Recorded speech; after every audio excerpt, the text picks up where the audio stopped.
안녕하세요. 대한민국 스키투어 아놀드입니다.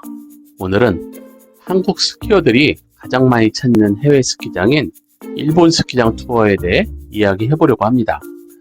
작년에 45년 차였는데 시즌이 바뀌어서 이제는 46년 차입니다. 지난 시즌에 스키 이야기를 8곡지 촬영했더라고요. 그래서 이번 시즌도 그 정도 계획을 해서 8월부터 3월까지 매월 초에 1개 정도씩 공개를 하도록 하겠습니다.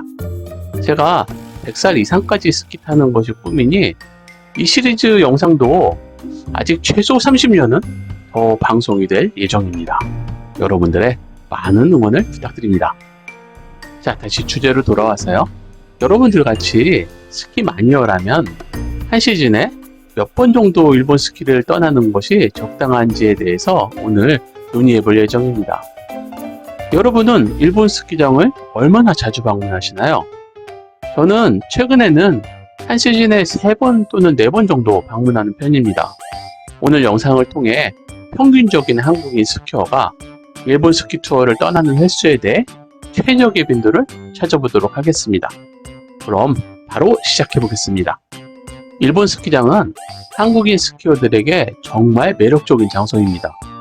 왜냐하면 일본 스키장은 풍부한 자연설로 엄청난 설지를 자랑하고 11월부터 5월 초까지 거의 1년에 7개월 정도 되죠. 오랜 기간 동안 스키를 즐기는 것으로 유명합니다. 특히 니세코라든지 하쿠바, 노자와 온센 같은 지역은 세계적으로도 잘 알려져 있어서 많은 외국인 스키어들에게 사랑받고 있습니다. 여러분도 일본 스키장에 가보신 경험이 있으시죠? 아직이라면 이번 시즌 반드시 경험해 보시기 바랍니다. 일본 스키장의 눈은 자포, 일본 파우더 스노우라고 불리우는데요. 그 부드러움과 푹신함으로 매력을 발산하고 있습니다. 하룻밤에 2m씩 내리기도 합니다. 또한 일본의 온천 문화와 결합된 스키장 시설은 스키를 끝낸 후 피로를 풀기에 최적의 장소입니다. 일본의 전통과 현대의 조화를 느낄 수 있는 일본 스키장은 또 다른 즐거움을 제공합니다. 우선 단점입니다. 예를 들어 상당하게 비싼 숙박비와 음식값, 그리고 부담스러운 교통비 등이 있습니다. 특히 성수기에는 숙박비가 크게 오르기 때문에 우리도 그렇죠. 사전 예약을 3, 4개월 전에 하지 않으면 눈탱이 맞을 수 있습니다. 또한 일본 특유의 음식 문화에 적응하지 못하는 경우도 있을 수 있습니다. 한국 음식과 비슷한데도 그렇습니다. 저도 그렇게 오랜 기간 다녔지만 아직도 제 캐리어에는 신라면하고 오징어 짬뽕, 와이프가 싸준 갓김치가 항상 세트로 들어갑니다. 영어가 안 되는 호텔 카운터에서 당황하신 적도 있으실 겁니다. 그래도 요즘은 시골 욕한에 가도 패드로 한국어를 보여주며 친절하게 안내하는 곳이 많습니다. 만약 여러분이 그냥 한국어를 하시면 휴대폰 번역기를 꺼내서 대응하는 직원에게 깜짝 놀라실 수도 있습니다. 장점은 정말 많습니다. 가까운 비행거리와 비교적 합리적인 가격의 리프트권으로 다양한 슬로프와 경치를 즐길 수 있습니다. 일본 스키장은 접근성이 좋아 짧은 시간에도 충분히 즐길 수 있습니다. 한국에서 비행기로 2-3시간이면 도착할 수 있는 것은 정말 큰 장점입니다. 게다가 겨울이면은 스키장 지역으로 거의 매시간 출발하는 항공 스키들 덕분에 마음만 먹으면 쉽게 떠날 수 있습니다. 또한 체력만 받쳐준다면 하루 종일 대기 없이 50km 이상 충분히 달릴 수 있습니다. 일본에서 3일만 타면 초급이 중급으로, 중급이 상급으로 변신할 수 있다고 이야기합니다. 스키 마일리지라는 말이 있듯이 오랜 시간 장거리를 달리면 당연히 실력이 향상됩니다. 하지만 국내에서는 리프트 탑승 횟수도 그렇고 이동거리도 짧은 편이라서 몇 번을 가도 실제로 달린 거리를 확인하면 일본에서 타는 곳과 비교해서 상대적으로 짧을 수밖에 없습니다.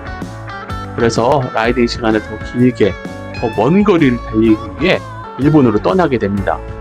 또 한 가지는 많은 분들이 겨울 설경을 즐기고 싶어 합니다. 그런데 겨울철 힘설 산행은 체력적인 부담, 또 예기치 못한 위험성 같은 여러 가지 제약으로 쉽게 도전할 수 없습니다. 여러분, 우리처럼 스키어라면 엄청난 설경을 어렵지 않게 즐길 수 있습니다. 가끔 폭설이 내린 한겨울, 레인보우 정상에서 바라보는 선자를 쪽 풍광은 잊지 못하는 선물처럼 기억 속에 새겨집니다. 그런 풍광을 만나면 스키를 타다가도 설경에 매료되어 사진을 찍게 됩니다. 여러분, 하쿠바 하프네 정상에 올라가 보신 적이 있나요? 아니면 보리샤칠 정상에서 일본 알프스를 보신 적이 있나요? 와, 정말 그냥 우아입니다. 저는 아사히다케의 풍광을 지금도 잊을 수 없습니다. 비현실적인 풍광에 야, 이거 내가 영화, 다큐멘터리 영상 속에 들어와 있나? 라는 생각을 하게 됩니다. 이건 진짜 직접 가보셔야 됩니다. 야호에서 보는 스노우 몬스터는 아니에서 만나는 스노우 몬스터와 살짝 다릅니다. 아니 쪽이 진짜 몬스터입니다. 이런 풍광들은 일본이 아니라면 만나기 어려운 풍광입니다.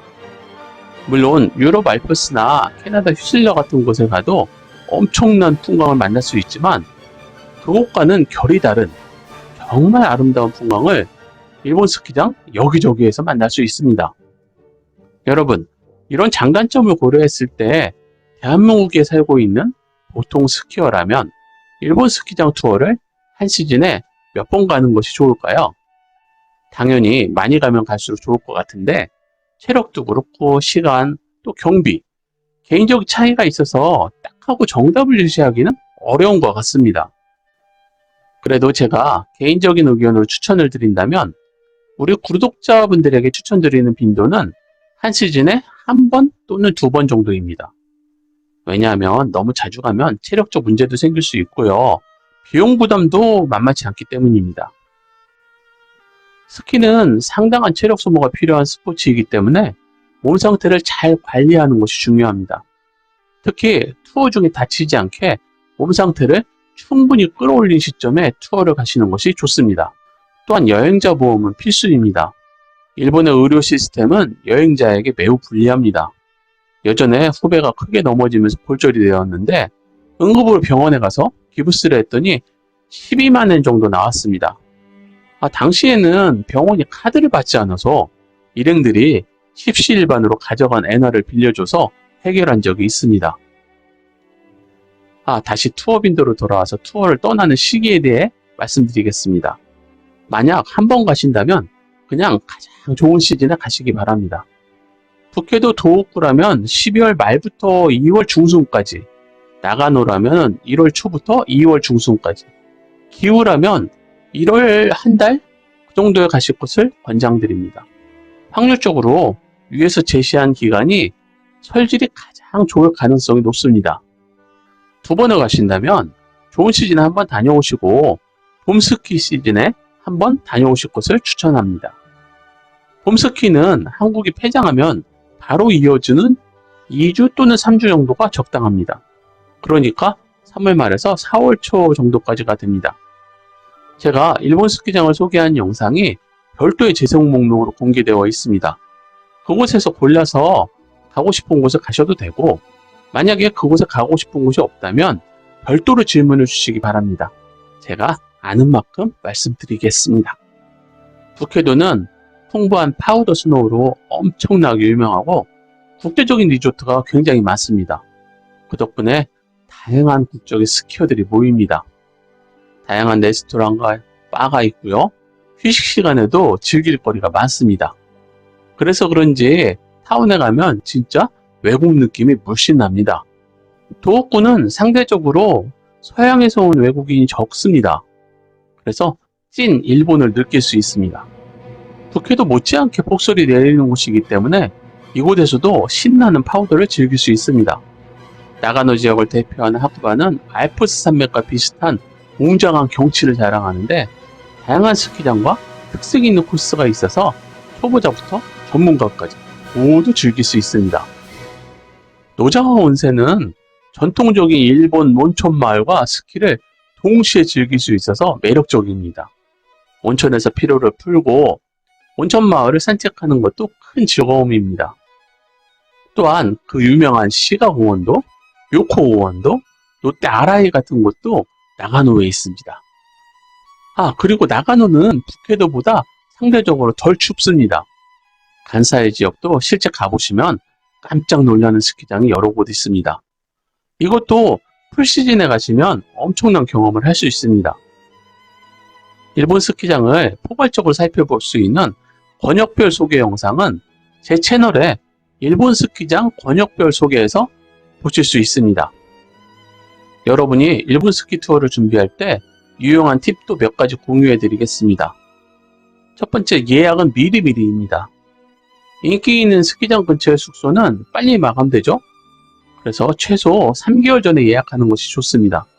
저는 한 6개월 전에 합니다. 물론 빨리 예약하면 당연히 할인이 있습니다. 한국에서 출발하는 스키 전문 여행사 홈페이지에 접속해 보시면 여름철에 이미 할인 판매를 시작합니다. 패키지 가격이 꽤나 저렴한 편입니다. 둘째로, 장비는 한국에서 준비해 가시길 바랍니다. 일본에서 빌리면 가격도 비싼 편이고 익숙치 않은 장비를 사용해야 하는 불편함이 있습니다. 만약 장비를 들고 가는 것이 정말 힘드신다면 그래도 최소한 부츠 정도는 반드시 가져가시기를 바랍니다. 부츠가 불편하면 스키를 즐길 수 없습니다. 세 번째, 여행자 보험 필수입니다. 앞서서도 말씀드렸지만 스키는 부상 위험이 있어서 만일의 사태를 대비해야 합니다. 분실보험, 배상보험도 필수입니다. 요즘은 스키장 내에서 충돌 사고가 발생했을 때 장비 파손이 발생하면 배상을 요구하는 사례가 많아서 그런 상황에 대비해야 합니다. 네 번째, 스키장은 산악지역에 위치해 있어서 날씨 변동이 심한 편입니다. 따라서 방한용품과 충분한 여벌의 옷을 준비하는 것도 중요합니다. 특히 얇은 우의 같은 방풍 자켓은 필수 품목입니다. 일본에서는 폭설이 내리는 상황이 많이 있는데 그 상황에서 2-3시간만 달리면 쫄딱 젖을 수 있습니다. 마지막으로 스키 리조트 주변의 관광 명소나 온천을 미리 조사해 두면 더욱 풍부한 여행을 경험할 수 있습니다. 누차 반복적으로 말씀드리지만 일본에서는 스키장 전체를 왕복하는 데 걸리는 시간이 길기 때문에 땡스키로 들어가서 오후 2시 정도에 마무리하는 것을 권장하고 있습니다. 덕분에 하루 스키 일과가 일찍 마무리됩니다. 그때부터 계속 술만 마실 수 없으니 오후 시간에 간단한 관광을 계획하시면 알차게 투어 시간을 보낼 수 있습니다. 일본 스키 투어를 떠날 때 꼭 챙겨야 할 물품을 소개해 드리겠습니다. 일반적으로 여행을 떠날 때 준비해야 되는 공통적인 물품은 제외하고 일본에 갈 때 꼭 필요한 물품만 말씀드리겠습니다. 우선 흔히 말하는 돼지코입니다. 정확히는 전원 어댑터죠. 다이소에 가시면 500원입니다. 여러 개 가져가서 일행이 필요하면 선물로 주세요. 그리고 맥주 한 잔 사달라고 하시면 개이득입니다. 또 한 가지는 멀티 어댑터입니다. 이거 가져가시면 정말 편리합니다. 우리나라는 숙소에 가면 어디나 전원 콘센트가 있어서 불편함이 전혀 없습니다. 그런데 일본은 숙소에 전원 콘센트가 1개 또는 2개 정도 있는 곳이 대부분입니다. 충전기 몇 개를 쓰는데도 불편합니다. 그래서 저는 일본에 갔을 때 구입한 110V용 멀티 어댑터와 110V 전용 휴대폰 충전기를 가지고 다닙니다. 멀티 어댑터는 2m 정도 길이를 구매를 했고 휴대폰 충전기는 3구 정도 충전기를 요도바시 카메라에서 구입했습니다. 요도바시 카메라에서 구입하시는 것이 선택의 폭도 넓고 좋지만 찾아가기 힘드니까 그냥 숙소 근처 편의점에서 구입해도 가격 차이가 크지 않습니다. 두 번째는 감기약하고 술약입니다. 일본 투어를 가는데 갑자기 몸이 으슬으슬해지면 대략 난갑입니다.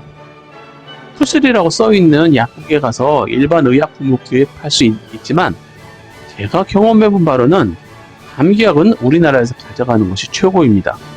특히 테라프로 데이타임 2개랑 나이트타임 2개 이 정도 4개 정도만 가져가도 일주일 투어에 변수는 충분히 대처할 수 있습니다. 또 한 가지는 술약입니다. 물론 술 마시지 않는 분들에게는 필요 없지만 만약 술을 드시는 분들이라면 반드시 가져가실 것을 권장합니다. 우리나라 술약 이거 전 세계 최고입니다. 컨디션 같은 병입은 불편하지만 상쾌함 같은 포 타입하고 젤리 타입은 가져가기 좋습니다. 만약 조금 과하게 술을 마셨다면 전날 밤에 반드시 술약을 드시고 주무시기 바랍니다. 그러면 다음날에도 충분히 스키를 즐길 수 있습니다. 물론 저처럼 하루에 딱 2잔 이렇게 정해놓고 드시면 문제가 없습니다. 그런데 술꾼들은 어떤 순간 완전 달리는 상황이 가끔 옵니다. 마지막으로 보온병과 간식을 챙겨가실 것을 권장합니다. 일본에서는 배낭을 착용하고 달리는 것이 기본이라고 말씀을 드리는데 가방 속에 따뜻한 물과 에너지바 같은 간식이 있다면 마음이 든든합니다. 스키를 타다가 당 떨어지면 사고 위험까지 있습니다. 스키 배낭에 비상용품, 호루라기 같은 거 당연히 있으시죠? 일본 스키 투어는 비용이 만만치 않습니다. 항공료, 숙박비, 리프트권, 식비 등 상당한 금액이 드는 편입니다. 따라서 예상 계획을 잘 세우는 것이 중요합니다. 미리미리 저렴한 항공권을 예약하고 스키 여행사에서 판매한 패키지 상품을 이용하면 비용을 절감할 수 있습니다. 패키지 상품은 리프트권, 숙박, 식사가 포함되어 있어 경제적입니다. 특히 스키 동호회에서 가성비 좋게 편성해서 만든 스키 투어 패키지는 정말 좋습니다. 또한 현지에서 식비를 아끼기 위해 간단한 음식을 준비해 가는 것도 좋은 방법입니다. 신라면, 오징어 짬뽕 같은 것을 컵라면으로 준비해 가시면 한 끼 정도 간단하게 먹으면서 한국 음식을 먹는 행복감을 느낄 수 있습니다. 친구들과 같이 간다면 일본 편의점이나 마트에서 각종 횟감을 구입해서 맥주와 같이 방에서 함께 먹으면 저렴한 가격에 맛있는 음식을 즐길 수 있습니다. 한국 스키장과 일본 스키장은 어떤 차이점이 있을까요? 한국 스키장은 다양한 슬로프와 안전한 스키 환경을 제공하는 장점이 있지만 눈 상태는 일본과 확연한 차이가 있습니다. 한국 스키장은 시즌 초에 1m 이상의 인공눈을 만들고 그것을 베이스로 해서 보강 제설을 해가며 시즌 영업을 합니다. 반면에 일본 스키장은 개장 전에 1m 이상의 자연설이 축적된 상태에서 그것을 베이스로 계속 내리는 신설을 그루밍해서 사용합니다. 즉 완전히 성격이 다른 설질입니다. 한국에서는 그루밍을 끝내주게 해주는 덕분에 땡스키로 들어가면 2시간 정도 신나게 카빙을 달릴 수 있습니다. 하지만 일본에서는 아이싱 작업을 한 레이싱 코스를 제외하고 카빙으로 쏠 수 있는 곳이 별로 없습니다. 게다가 일본에서는 자연설의 상태 변화에 따른 왁싱 작업이 거의 필수적인 옵션이라 만약 다음날 햇빛이 짱하다는 예보가 나오면 전날 스키하우스에 왁싱을 부탁해 두어야 신나는 활강을 즐길 수 있습니다. 햇빛이 짠한데 그냥 타시면 움찔움찔? 그것도 뭐 특별한 경험입니다. 일본은 대부분의 스키장에 100% 자연설을 사용하는 곳이 많아서 우리나라 같은 설질은 만나기 어렵습니다. 한국에서 타는 습관대로 스키를 타면 특히 카빙 하시는 분들 안쪽 엣지를 살짝 걸어서 넘겨줘야지 하는데 확 돌아갑니다. 아이고 깜짝이야. 야 자연설 이렇구나. 화들짝 놀라게 됩니다. 하지만 그렇게 하루 정도 스키를 즐기면 우와 자연설 스키장 이렇구나 라고 적응하면서 어느새 신나게 달릴 수 있습니다. 한마디로 이야기하면 우리나라 스키장은 에버랜드나 인제에 있는 경주용 자동차 서킷 그런 걸 달리는 느낌이고 일본 스키장은 그냥 우리나라 시내 또는 고속도로 약간의 변수가 있는 일반 도로를 달리는 느낌이다? 이렇게 표현하면 적절할 것 같습니다. 일본이 절대적으로 좋고 우리나라는 별로다 이런 뜻이 아니고 짜장면 짬뽕처럼 그냥 취향 차이라고 하는 것이 적절할 것 같습니다. 일본 스키 투어는 단순히 스키를 타는 것 이상의 특별한 추억을 만들어줍니다. 아름다운 설경과 함께한 시간, 새로운 친구들과의 만남, 그리고 일본 문화를 경험할 수 있는 기회는 소중한 기억으로 남습니다. 그래서 일본 스키장에서는 스키 실력 향상뿐만 아니라 문화교류, 자연 경관을 즐길 수 있는 경험을 추구하신다면 더 좋습니다. 리프트에서 만나는 일본인 또는 외국인에게 이런저런 이야기를 물어보세요. 짧은 대화라고 해도 새로운 즐거움을 느낄 수 있습니다. 또한 일본 전통 온천 마을을 방문해서 여러 곳의 온천을 즐겨보신다면 와, 이래서 겨울에 온천에 오는구나 라는 행복감을 느낄 수 있습니다. 마지막으로 여러분도 저처럼 일본 스키 투어를 몽땅 잊지 못할 추억을 몽땅 기록해보세요. 특별한 순간을 사진과 영상으로 남겨두시면 두고두고 꺼내보며 즐거웠던 시간을 기억할 수 있습니다. 저처럼 꽤 많은 경험이 축적되면 사진 속의 인물이 분명히 나 자신인데 옆에 어깨동무하고 같이 찍은 친구는 전혀 기억이 나지 않는 경우가 발생합니다. 그런 이야기를 집에서 하면 벌써 치매 증상의 시작일 수 있으니 검사 받아보라고 와이프가 툭툭 던집니다. 그래서 저는 되도록 영상으로 많은 기록을 남기고 있습니다. 영상을 촬영할 때 앞부분에 날짜와 장소를 이야기하고 기록하면 시간이 흘려도 어렵지 않게 기억할 수 있습니다. 덕분에 오래전 영상을 다시 봐도 다시 그날의 라이딩 감각까지 떠올릴 수 있습니다. 네, 마무리하겠습니다. 오늘은 한국 스키어들이 일본 스키장 투어를 몇 번 가는 것이 적당한지에 대해 이야기해봤습니다. 여러분들의 의견도 궁금한데요. 댓글로 여러분들의 생각을 나눠주시기 바랍니다. 그럼 여러분들의 안전하고 즐거운 스키 라이프를 응원합니다. 다음 영상에서 또 만나요. 안녕! 영상이 도움이 되셨다면 좋아요, 구독을 눌러주세요. 시청자 여러분들의 구독과 좋아요, 응원하는 댓글은 정말 힘이 됩니다. 그런데요, 마음에 상처 주는 악플은 정중하게 사양해요. 은성이가 잉잉잉 하고 울어요.